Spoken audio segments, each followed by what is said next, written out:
第3届欧盟拉美和加勒比国家共同体峰会17号至18号在布鲁塞尔召开。欧盟想拉拢拉美国家，启动对华贸易去风险化。不过，此次峰会无果而终，既没有发表正式的联合声明，也没有宣布任何有关经济和贸易协议。不少拉美和加勒比国家过去曾是欧洲殖民地，他们要求欧洲先解决纠正过去不公后，再谈未来合作。本次峰会共有来自欧盟、拉美和加勒比地区的50多位国家元首和政府首脑与会。这是欧盟和拉共体时隔8年再度举行峰会。然而，会场内外双方分歧多多。美国政治新闻网欧洲版认为，这场象征关系复苏的峰会已演变成一场指责游戏。欧盟和拉美争论数周后，峰会公报从16页缩减到9页，有关俄乌冲突的表述也从最强烈谴责变为深表关切。尽管如此，公报仍然没有得到拉共体成员的一致同意。尼加拉瓜外交部表示，并没有签署、批准或附随这份公报。实际上，在峰会筹备期间，现任欧盟轮值主席国西班牙在未与拉美国家达成协议的情况下，邀请了乌克兰总统泽连斯基参加本次峰会。欧盟方面甚至在提供的联合声明草案文本中加入了涉及乌克兰危机的相关内容。对此，拉共体领导人并不支持，要求欧盟撤回邀请，并删除相关文本草案中涉及乌克兰危机的内容。这个公报内容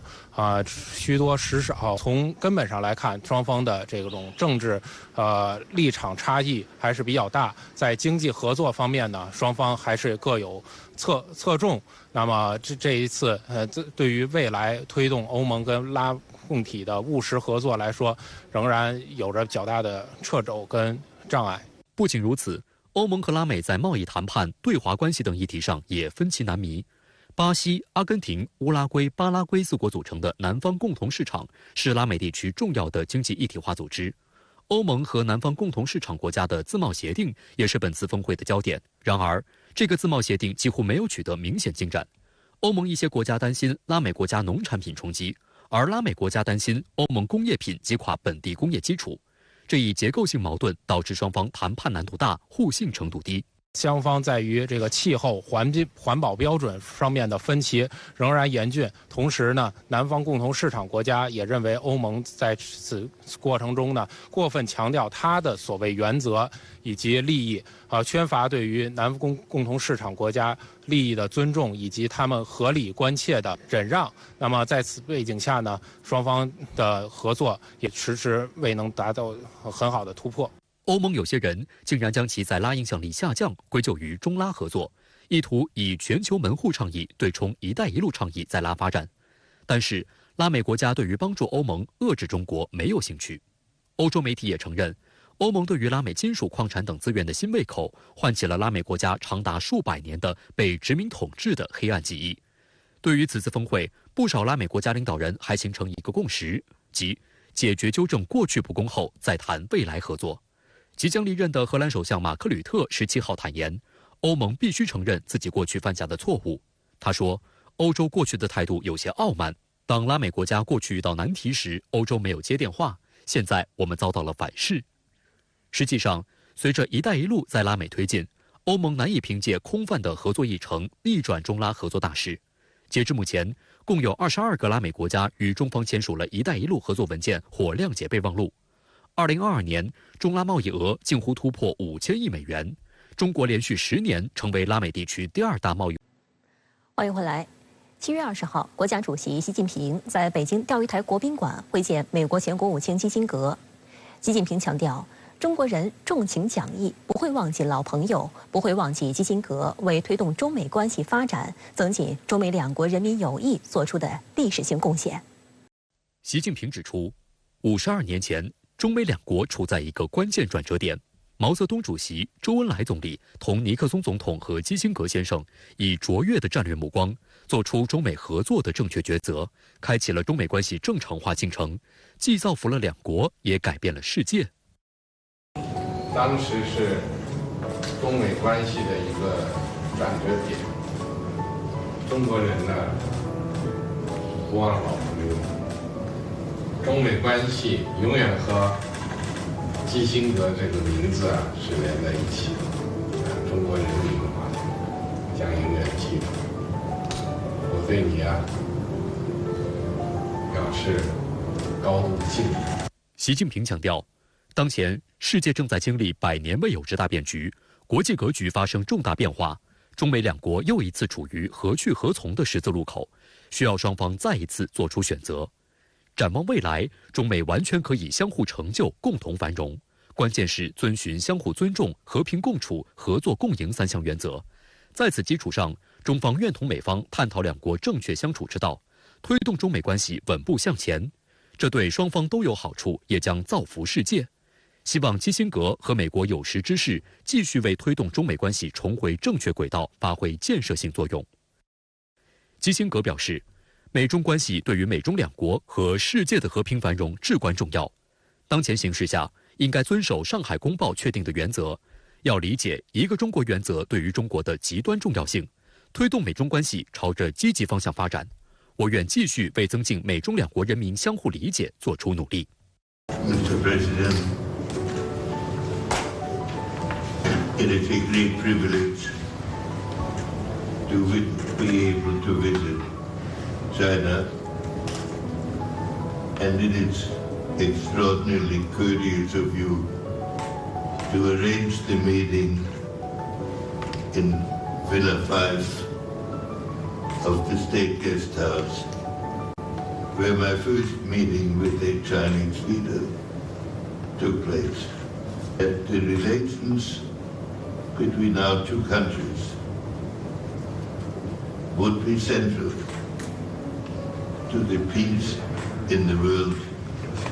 and to the progress of our society. 值得注意的是，此次习近平会见基辛格的地点特别选在钓鱼台国宾馆5号楼，别具深意。1971年7月，时任美国总统国家安全事务助理的基辛格秘密访华，与中方携手促成了时任美国总统尼克松访华，双方打破坚冰，实现跨越太平洋的握手。有一张照片就定格了当时周恩来总理与秘密访华的基辛格进行会谈的一个场景，可以说是非常珍贵的历史瞬间。而这张照片的拍摄地点就是我们现在所在的钓鱼台国宾馆5号楼。今年已经100岁高寿的基辛格是中国人民的老朋友。据公开资料显示，习近平与基辛格曾多次见面。2011年6月27号，习近平首次在人民大会堂会见基辛格。此后，2015年、2016年、2018年、2019年，习近平先后4次在北京会见基辛格。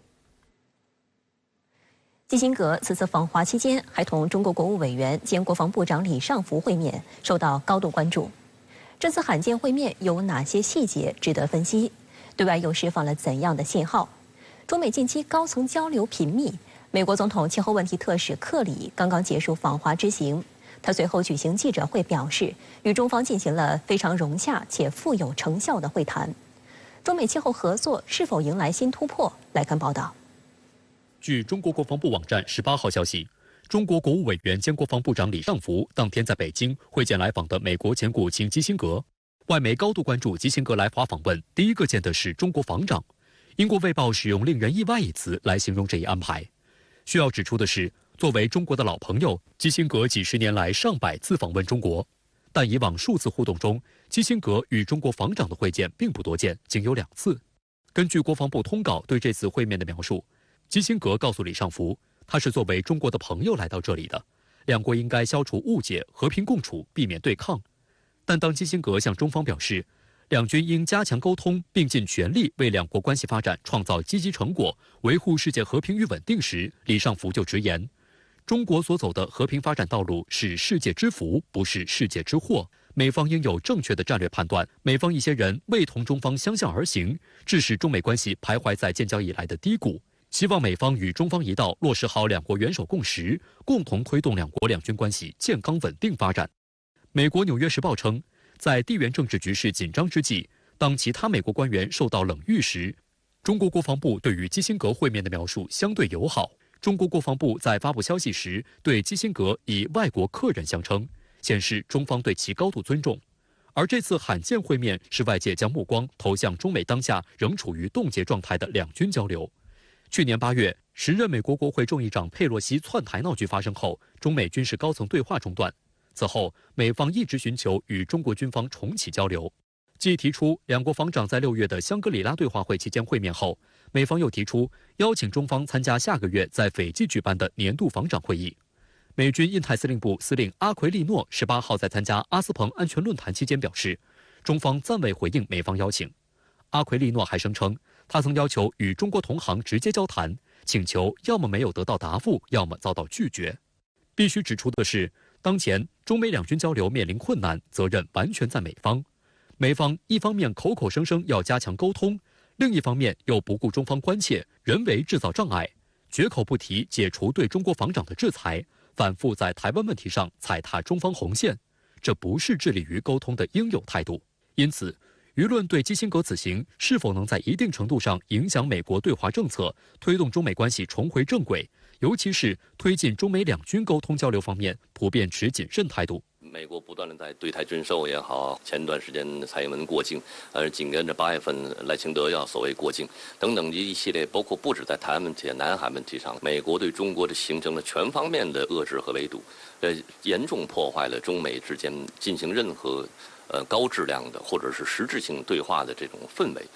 事实上也取消了这方面的条件。如果从技术层次上来讲，那么美国现在对李尚福部长依然是保持着这个制裁。那么我相信中国不可能接受一个被美方制裁的我们的国防部长去坦然的去跟美国去进行所谓的互动，因为这个完全就是不对等。外界注意到，近期美国加大了与中国高层的互动频度。在基辛格访华的同一时间，拜登政府又一名高官，美国总统气候问题特使克里也在北京进行访问。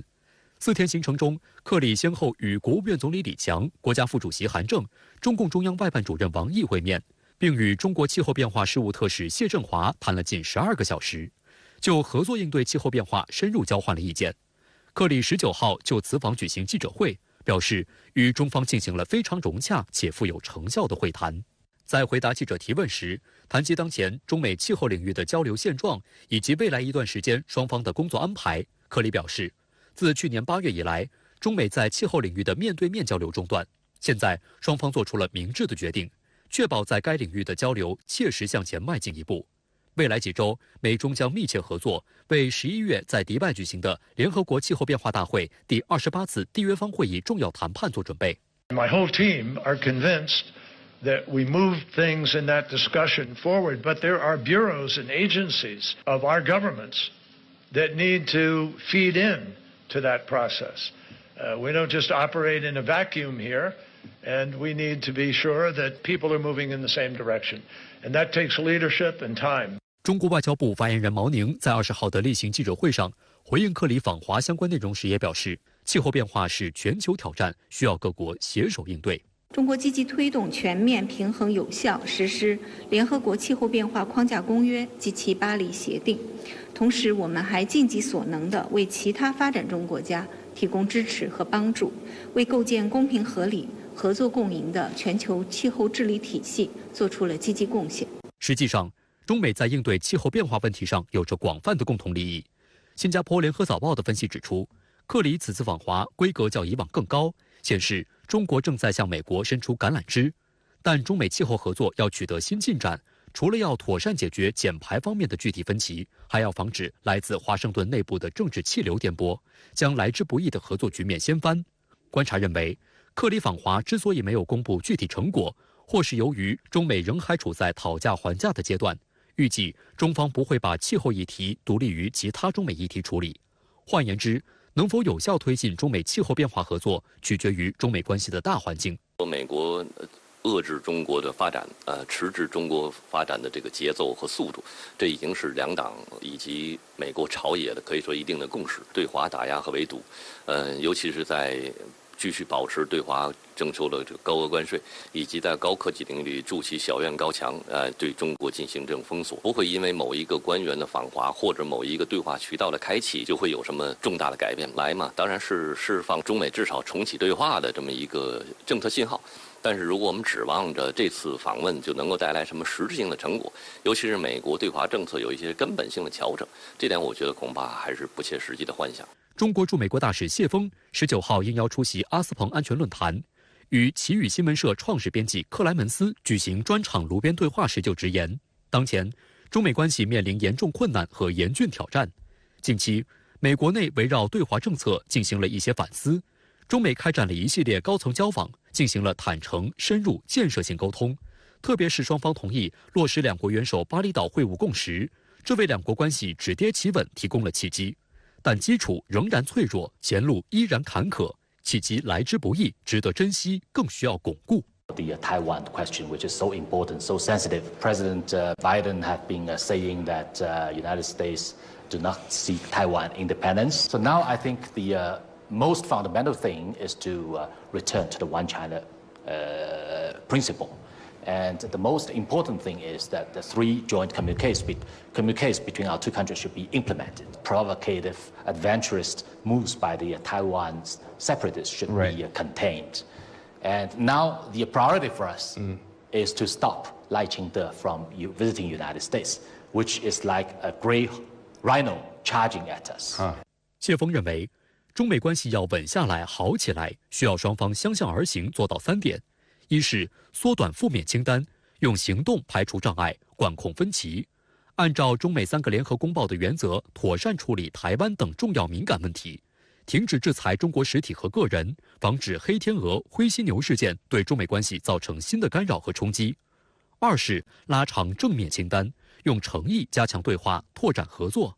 三是要把支持中美关系的人找出来，请出来，大家一起发声出力，推动中美关系逐步回归正轨。相关话题来连线特约评论员张思南。张先生您好。7月20号，国家主席习近平在钓鱼台国宾馆会见美国前国务卿基辛格。对于这位100岁老人再次踏上中国之旅，美国媒体也高度关注。对于他们观察，您有什么样的分析与解读吗？主持人好，我想说2点。第一是我在《纽约时报》上看到的一条评论，一个美国人写道：“我们时常忘了当年基辛格是以鹰派而闻名，但与近些年的美国政府，尤其是拜登政府相比，基辛格的身段仍然是更加柔软的。半个世纪前，基辛格和尼克松愿意跨越太平洋和敌手会面对话，而今天的拜登政府却拒绝这一点。曾经，美国人起码愿意努力通过外交来解决分歧，而不是只知道诉诸于硬实力的碰撞。我相信基辛格的再次到来，提醒了中美，尤其是美国人，2个国家是可以在互相尊重中共存的。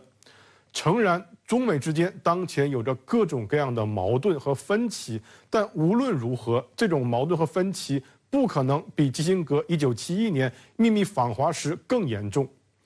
彼时2个国家处于冷战对峙的最高峰，尚且可以成功破冰。如今中美一同走过半个多世纪，不可能比当年更陌生、更对立。却因举于不断而困于下行的双边关系，这一点是需要反思的，但不是中国人反思。就像我看到的那条留言，美国人更要反思。如今的美国政府和基辛格时代的美国政府有何不同？第二是美媒谈到，过去几周的时间里，美国国务卿布林肯、财长耶伦、总统气候问题特使克里先后访华，但唯有被美国国务院称为不代表美国政府的基辛格得到了中国政府的热烈欢迎。国家主席习近平对基辛格表示，我们不会忘记老朋友，而基辛格也注意到，他与习近平会见的地点钓鱼台国宾馆5号楼，正是他当年首次见到中国领导人的地方。我相信这不是简单的忆往昔峥嵘岁月，中方通过对于基辛格的礼遇，以及将会见安排在钓鱼台国宾馆5号楼，传递了再明确不过的信号。我们希望美方能放弃偏激的所谓理想主义，回归基辛格时代那种务实的现实主义。这个世界无论对于中国还是美国都不是完美的，中美应该接受这一点，然后通过合作一点一滴让这个世界变得更完美。那您如何看待未来的中美关系走势呢？把握中美关系的未来走势，我认为核心在于了解中美各自国际秩序诉求的互动。我个人认为，决定能否和平度过所谓修昔底德陷阱的关键，或者说关键之一，在于崛起国和霸主国各自的国际秩序诉求，尤其是经济秩序诉求之间能否互相兼容。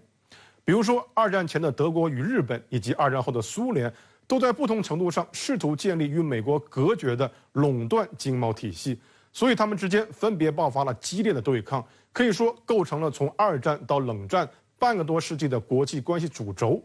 但我们往前看一点，19世纪末20世纪初，美国在工业崛起之际提出的自由贸易秩序架构与英国的帝国经济哲学相契合，因此双方虽多有摩擦，但最后实现了权力的和平交替。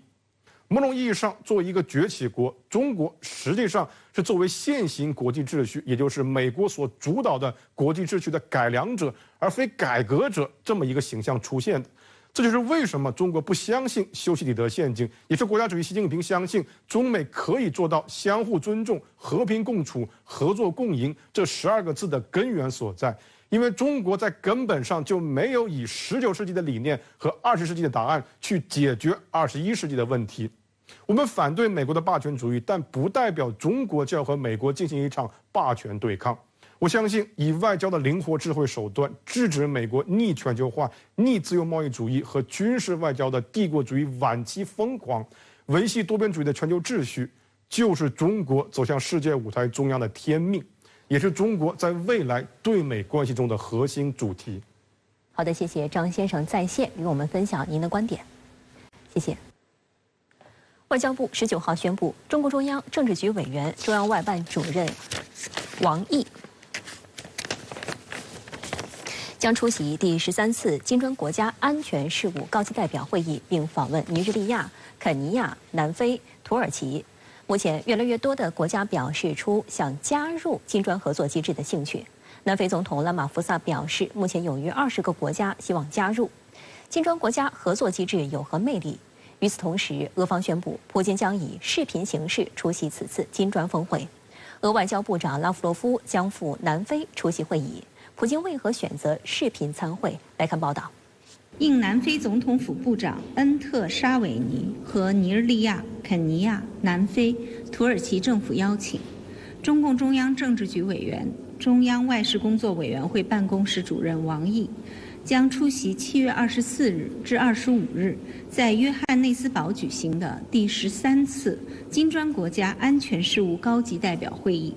并于会议前后访问尼日利亚、肯尼亚、南非和土耳其。外交部发言人毛宁随后应询指出，金砖国家安全事务高级代表会议是金砖国家政治安全合作的重要平台。中方期待利用此次会议契机，同金砖伙伴围绕当前国际安全形势以及共同关心的问题深入交流、凝聚共识、深化合作，为处在动荡变革期的世界注入正能量，为将于今年8月举行的金砖国家领导人会晤做好政治准备。中方将秉持真实倾诚理念和正确毅力观，弘扬中非友好合作精神，同非方一道，推进落实中非合作论坛第8届部长级会议成果，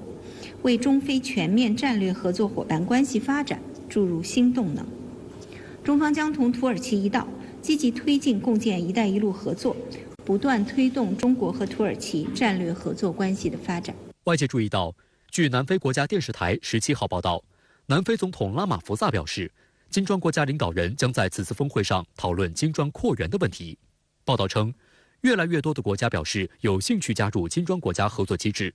拉马福萨说，目前有约20个国家希望加入金砖国家合作机制，他们希望我们接纳他们，成为金砖国家大家庭的一员。And I'm told that we've got no less than 45 countries represented at this dialogue. BRICS countries represent close to 40% of the population of the world, and working together we can truly be a catalytic progressive force for a more equal, inclusive, peaceful and just global order. 分析指出，经过10几年发展，金砖国家合作基础日益夯实，领域逐渐拓展，合作成果日益丰硕。金砖国家合作机制得到国际社会广泛认同和支持。6月19号，据孟加拉国达卡论坛报报道，孟加拉国已正式申请加入金砖国家合作机制，成为候选名单中最新的一员。6月15号，委内瑞拉副总统罗德里格斯表示，总统马杜罗已提交加入金砖申请。6月14号，俄罗斯驻埃及大使鲍里先科表示，埃及已经正式申请加入金砖，并对去美元化十分感兴趣。6月13号，伊朗总统莱西表示，希望加入金砖国家。This is going to be an important occasion for all the BRICS countries, but more importantly, for those others who are going to be participating in one shape, form, or other. We hope will be able to honor these invitations and come through to our country and participate in this very, very historic summit that will be taking place. 另据俄新社7月18号报道，南非金砖国家事务协调人阿尼尔·苏克拉尔表示，金砖国家未来可能扩员到50国以上。俄新社转引南非独立在线新闻网站的报道称，苏克拉尔承认各个国家都想降低对美元的依赖。他强调，正在从一个以美元为中心的世界转向一个可以有更多选择的世界。从去年年初开始，美西方将他们的美元将货币武器化，那么将美元结算转变为对俄罗斯发起全领域全方位制裁的一个工具。那么这些发展中国家在见证这个转变之后，他对于美元的这样一个疑虑，他的焦虑心理需要有这样一个及时的手段去对冲。那么他们认为，在这个时候，中国以中国以及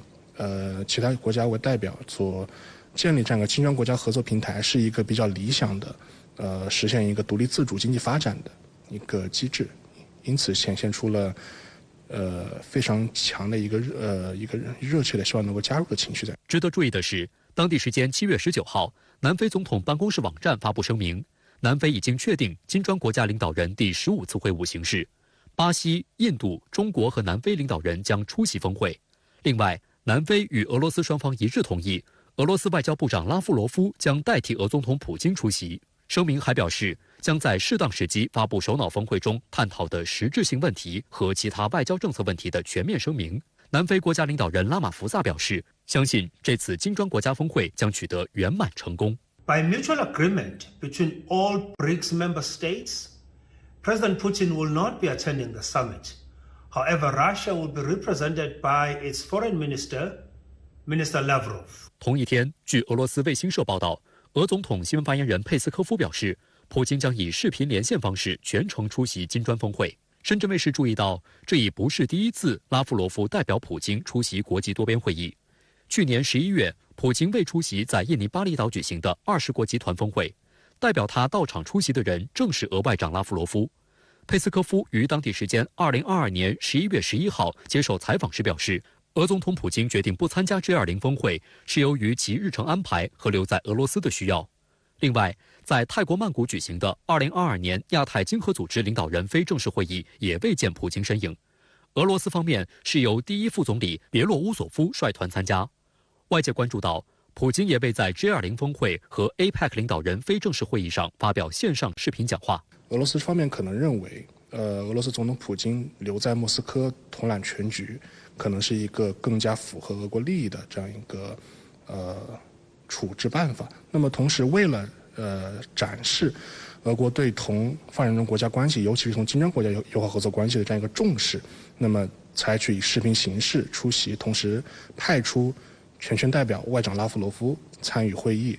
是无论是对于俄罗斯还是对于东道主南非来说，都是一个更为稳妥的处置。值得注意的是，今年3月，国际刑事法院对普京发出了所谓逮捕令。美西方舆论声称，南非作为国际刑事法院的缔约国，有义务逮捕踏上南非国土的普京总统。还有舆论声称，有鉴于此，南非或将金砖峰会主办权一手交予他国主办。但南非总统府当时就驳斥了这类假消息。根据半岛电视台近日报道，拉马福萨在受访时强调，俄罗斯政府的态度已经很清楚，若国际刑事法庭在总统普京参加南非的金砖峰会期间将他逮捕，就是对俄罗斯的全面宣战，因此呼吁各国不要轻举妄动。但不止国际刑事法庭，南非最大反对党民主联盟也施压政府要借机逮捕普京。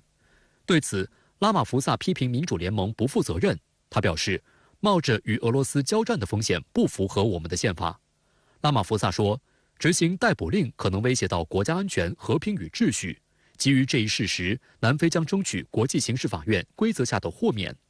有观察指，拉马福萨邀请普京出席金砖峰会，承诺保障普京安全，并宣布对包括普京在内的与会者给予外交豁免权，确实做出了很大努力。尽管如此，普京决定不线下出席峰会，而是以视频方式参加，也是从峰会成功大局全局。一名美国现役士兵擅自越界进入朝鲜一事，持续受到国际社会高度关注。该事件的整个过程疑点重重，至今依然没有答案。值得注意的是，就在事发的7月18号当天，美国战略核潜艇时隔42年后再次高调驶入韩国。韩国总统尹锡悦更是罕见登上该舰艇，并视察潜艇内部。朝鲜方面随即发射2枚短程弹道导弹予以回应。一连串事件将再给半岛局势增加怎样的悬念？来看报道。当地时间19号，美国国务院发言人马修·米勒在记者会上称，美方尝试联系朝鲜人民军，以讨论美军士兵越界进入朝鲜一事，但尚未得到朝方回应。As you can imagine, in a situation like this, those discussions are quite sensitive, and I'm not prepared to go into all the details at this time. What I will say is that we here at the State Department have engaged with counterparts in South Korea and with Sweden on this issue, including here in Washington. 瑞典作为唯一一个在平壤设有大使馆的西方国家，在西方政府与朝鲜之间的接触中，曾发挥了至关重要的作用。米勒还表示，连日来，白宫、五角大楼、美国国务院等都在合作调查此事，以确定该士兵的健康状况和下落。事发在7月18号，驻韩美军现役军人特拉维斯金在未经授权的情况下，越过朝韩军事分界线进入朝鲜一侧，相信目前已被朝方拘留。That we're still trying to learn, but what we do know is that one of our service members who was on a tour willfully and without authorization crossed the military demarcation line. We believe that he is in the BRK custody. And so we're closely monitoring and investigating the situation and working to notify the soldiers next of kin. 根据美国媒体的披露，涉事士兵特拉维斯金为美国陆军2等兵，现年23岁。2021年1月入伍。2022年9月，特拉维斯金在驻韩期间，曾在首尔的夜店喝酒时殴打韩国人。该案最后和解。同年10月，他又卷入另一案件，被警察逮捕时，他拒绝配合，大声辱骂韩国人和韩国军队，还猛踢警方巡逻车，导致车辆损坏。今年2月，首尔法院对他作出罚款500万韩元，约合2.8万元人民币的判决。按照计划，本月10号刚刚获释的金，在7月18号当天，应被遣送回美国德克萨斯州的军营，接受进一步惩处。CBS News said that before the incident, the soldier was being escorted back to the United States for disciplinary reasons. But after going through airport security, they somehow returned and managed to join the border tour. 令外界大惑不解的是，金到底是怎样离开机场，随后竟然还能大摇大摆地进入板门店？据美国广播公司引述美官员的话称，当时金被军警押送到韩国仁川机场并通过安检。但军警没有机票，不被允许通过安检门，所以金独自进入航站楼。但他并没有登机，而是逃离了机场。为什么会发生这种情况及其过程尚在调查之中。之后，金不知又采取了什么办法，加入了一个参观板门店的旅行团。板门店位于一块长约248公里的非军事区内，区域内没有平民居住。板门店以其横跨构成朝韩分界线的混凝土板的蓝色小屋而闻名，每年都吸引了大批游客。韩联社称，在板门店共同警备区，美国主导的联合国军司令部平时每周2、周3、周5、周6举办4次参观活动，每次约40人，主要对象为韩国人和美国人。According to CBS, a person who was reportedly on the same tour claims they witnessed the event.They quote the witnesses saying, "This man gives out a loud ha ha ha and just runs in between some buildings." 多名目击者对媒体讲述了这名士兵逃往朝鲜的一幕。美国媒体援引与金在同一个旅行团的游客的讲述称，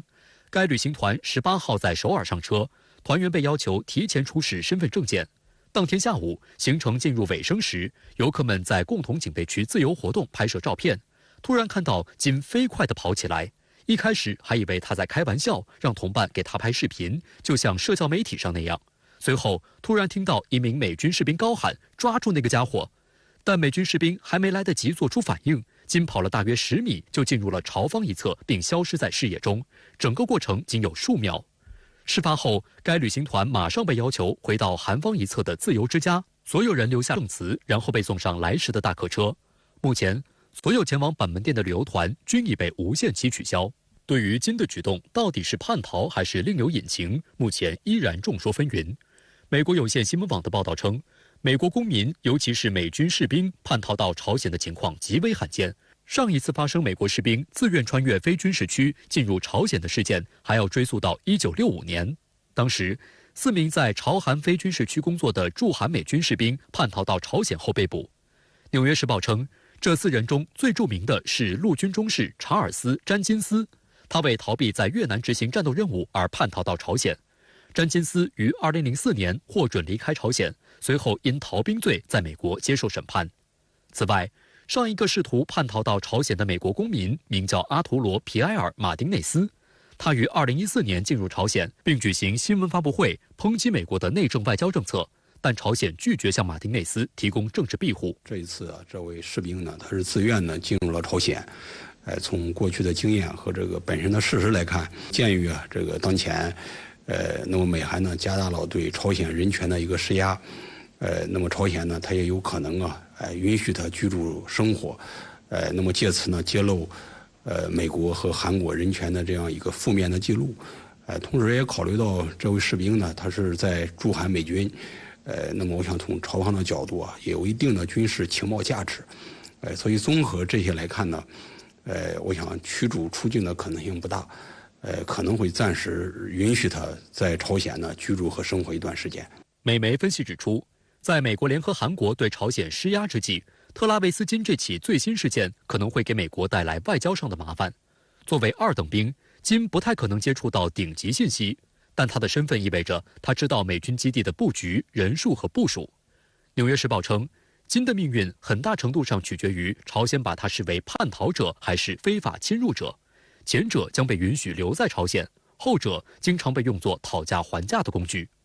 华尔街日报》称，如果这名美国士兵想要叛逃，朝鲜可能会利用这一点进行宣传；如果他想离开，平壤方面可能会通过谈判移交而获得筹码，同时不需要付出任何代价。Might this be a way in which it could possibly improve, given these slow efforts to get in touch? Potentially, it could be another card for North Korea to play. But from everything I'd heard up to this point, Pyongyang wasn't responding to repeated offers. They were looking to extract something more. What was the U.S. going to offer them before they even agreed to talk in the first place? 值得注意的是，美军士兵越界事件的发生正是半岛局势紧张时刻。18号当天，美方高调宣布，装备了弹道核导弹的美军战略核潜艇肯塔基号已抵达韩国釜山进行访问。19号，韩国总统尹锡悦登上肯塔基号，并罕见视察了潜艇内部。尹锡悦向美国总统拜登表达谢意，让他成为第一个登上美军战略核潜艇的美国盟国总统。除了大秀核力量，美韩核磋商小组首次会议也于7月18号上午在首尔龙山总统府举行。双方就核磋商小组的运营、体系等基础事务进行讨论。今年4月，韩国总统尹锡悦访美期间，两国联合发表华盛顿宣言，宣布设立核磋商小组，而朝方也予以回击。19号凌晨，朝鲜向半岛东部海域发射2枚短程弹道导弹，对美军战略核潜艇停靠韩国实施针对性示威。那么美韩呢，应该说强化了对朝的这样一个威慑，尤其是像战略核潜艇进入到朝鲜半岛，核磋商机制的启动，实际上它还不仅仅像过去像联合军演那样增加一些规模或者说一些武器，它实际上某种程度上是一种质变，也就是说它对朝的这个施压应该说是前所未有的。这样呢，我想会进一步固化朝鲜拥核的决心，就是它不会再去考虑弃核。另一方面呢，它也会刺激朝鲜加速核岛的这样一个发展，包括技术和规模层面。相关话题来连线特约评论员刘和平。刘先生您好，对于美国大兵特拉维斯金突然越过朝韩两国军事分界线进入朝鲜境内，您怎么看呢？我注意到，无论是美国白宫、国务院，还是五角大楼新发言人，在回应这件事情的时候，都反复强调了一个关键词，即特拉维斯金是自愿这样做的。这显然一是要否认特拉维斯金是因为受到了美方的打压而叛逃的，其目的是为了维护美国的国家形象和脸面，否则自己的大兵因为弃暗投明而叛逃朝鲜，美国人丢不起这个脸。二是要否认特拉维斯金是为了完成某些政治和军事任务而受到美方派遣进入朝鲜的，否则不仅会给特拉维斯金个人带来更多的危险，也会给美朝关系与半岛局势带来更多的麻烦。值得注意的是，特拉维斯金曾经在韩国先后2次因为殴打韩国人以及跟韩国警方发生冲突而被韩国法院判刑和罚款。本来他是要被押送回美国，并接受美国军方进一步的纪律处罚的，然而他却在被押解过程当中精神脱壳叛逃了。这不仅从另外一个侧面反映出了驻韩美军的军纪涣散，而且也显示出半岛局势的脆弱性。万一特拉维斯金不仅仅是叛徒，而是突然发神经向朝鲜方面发起挑衅与攻击，那这个篓子可就捅大了。那您认为接下来拜登政府将会如何处理美国大兵特拉维斯金越过朝韩军事分界线叛逃的问题呢？我注意到，在这件事情发生之后，不仅美国白宫、国务院五角大楼新发言人立即就此做了表态，甚至连国防部长奥斯汀都不得不进行了回应。可以预料，接下来拜登本人也将亲自站出来为这件事情擦屁股。我们知道，2000年的时候，为了促成被朝鲜扣押和判刑的2名美国女记者获释，美国前总统克林顿曾经亲自搭专机前往平壤捞人。几年前，为了争取朝鲜释放3名韩裔美国人，前国务卿蓬佩奥也是亲自出面向金正恩求情。因此，我相信对于拜登政府来说，无论面临多少困难，把特拉维斯金给捞回去，都是其不得不硬着头皮要完成的政治任务。这背后的原因就在于，第一，虽然美国国内每年枪击案频繁发生，并因此死亡不少人，但是在面对跟其他国家人质纠纷的时候，保障每一个公民的生命与自由，就是不容置疑的意识形态与政治正确。接下来，特拉维斯金的亲属以及美国国内的各种人权团体将会因此给拜登政府施加排山倒海般的压力。第二，眼下正值美国新任总统大选前夕，共和党与美国舆论肯定会拿这件事情大做文章。假如拜登政府解决不了这个问题，这件事情就会成为其竞选连任的一大硬伤。而且特朗普曾麻雀在后，对于拜登的竞争对手特朗普来说，这将会是其捞取自身政治资本的天赐良机。我们甚至不能排除，鉴于4年前特朗普与金正恩曾经进行过密切互动，特朗普有可能会做出一个大胆而且出格的举动，也就是在选前亲自飞往平壤捞人。同时，鉴于拜登本人这些年来对朝鲜的不友好态度，不排除朝鲜方面会趁机送给特朗普一个政治大礼。因此这件事情绝对是拜登的大麻烦。接下来，不仅拜登在面对朝鲜的时候嘴巴硬不起来，甚至连正在韩国访问的美国战略核潜艇都会硬不起来。那在美国大兵特拉维斯金越过朝韩军事分界线叛逃朝鲜之后，朝方又会如何来处理这件事情呢？我注意到有评论认为，鉴于朝鲜过往多次释放美国人质，因此朝方也将很快释放特拉维斯金。我认为这种想法过于乐观了。要知道，即使是在美朝关系还不错的时候，美方要想捞人都要费尽九牛二虎之力，甚至还要被迫放血。而现在，这是美朝关系处于比较严峻的僵持与对峙状态的时候，朝鲜是绝对不会轻易放人的。要知道，自从拜登政府上任以来，朝鲜为了打破以美国为首的西方国家对其进行的制裁僵局，以及被拜登中断了的美朝契合谈判僵局，甚至不惜以屡屡试射导弹与有意无意释放重启核试验信号的方法，企图把拜登政府重新逼到谈判桌上来。然而，拜登政府为了全心全意处理中美之间的博弈与对抗问题，自始至终对朝鲜采取了冷处理的态度，也就是置之不理。而在特拉维斯金叛逃事件发生之后，我相信拜登再也高傲不起来了，他将不得不弯下腰来，就此跟朝鲜展开对话。因此，这件事情将会是拜登的软肋，但是对于朝鲜来说，将会是天上掉下来的礼物与谈判筹码。对此朝鲜一定不会轻易放过这个天赐良机。而且，朝鲜在处理这类事情上是有着非常丰富的经验的。我相信，未来朝方将会不时对外播放特拉维斯金一把眼泪一把鼻涕向拜登政府求助的视频。这也就意味着，特拉维斯金叛逃事件不仅不会是美朝关系的危机，反而会是双方尝试着展开互动的契机。好的，谢谢刘先生在线与我们分享您的观点，谢谢。大陆高校师生一行37人15号抵台展开交流参访行程，今天是赴台交流访问的第6天。马英九文教基金会作为台湾的邀请方，陪伴大陆师生们展开了丰富多彩的交流活动。今天下午，访问团在马英九的陪同下参访了东华大学，并与东华大学师生座谈交流。值得一提的是，这是马英九连续4天陪同大陆高校师生团走访的第4所台湾高校。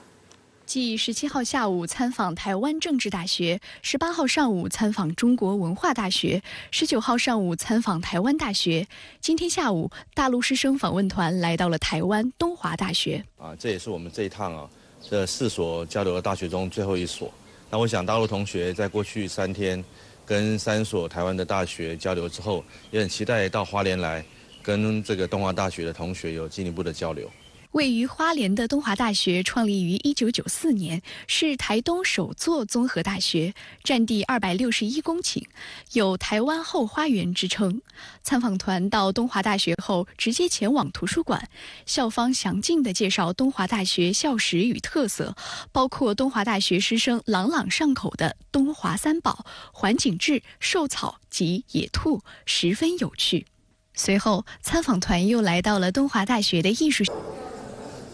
访问团师生与东华大学师生进行大合照留念，随即进入会场进行舞蹈艺术交流。来自北京大学的学生张玉婷为在场的两岸师生表演了名为《天涯共此时》的舞蹈。张玉婷说，她知道台湾同学也要学习古典诗词，她相信在古典文化的熏陶下，彼此能共创更加美好的明天。希望以后我们这段旅行结束之后，